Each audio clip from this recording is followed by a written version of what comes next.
Well, it's an unfortunate reality. More domestic violence cases happen around the holidays.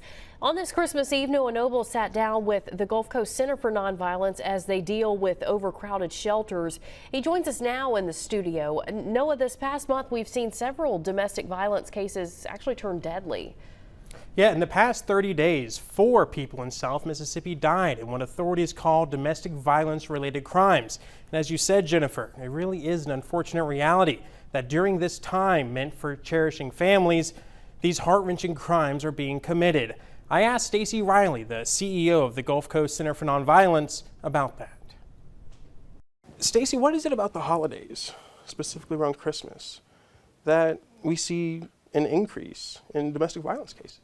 Whenever there's like a specific incident, like holidays or family get-togethers or crises or disasters or something, a lot of times victims of domestic violence will go back to their family, in hopes that there's something can change. It's about being with family for the holidays. It's about being with family in a time of need. But victims in those situations are always hopeful that the person that they've put their time and their emotions into are actually going to be the person that they thought they were in the beginning. Stacey Riley and her team operate 2 shelters that serve South Mississippi, one in Biloxi and the other in Pascagoula. She says for weeks now, those shelters have been full. In Biloxi, we have 44 beds, and we've had as many as 55 people in that shelter. And you're looking at mattresses on the floor, and this is just a way to keep safe. And the same thing with our shelter in Pascagoula, at or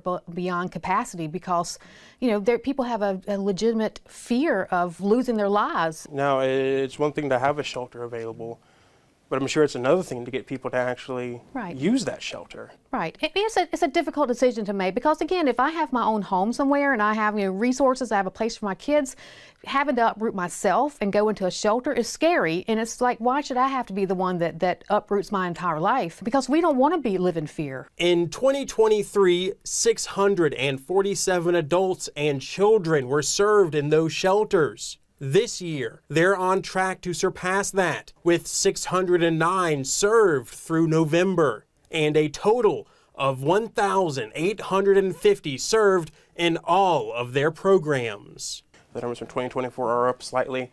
Is that a trend that you've been seeing over the past few years? Yes, our numbers have gone up significantly. Every year we see more and more people in services. We see them in shelter, we see them in counseling services. We have a significant increase in men who are coming in for help who have been victims of domestic violence. Our numbers don't go down, they go up every year. While there's no easy solution, Riley is working on a way for the state to be more proactive.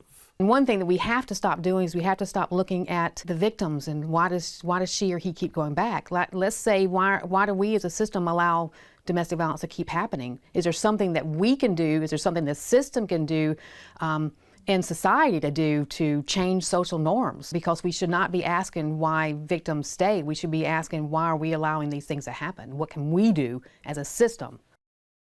Mississippi is one of 4 states that does not have a domestic violence fatality review board.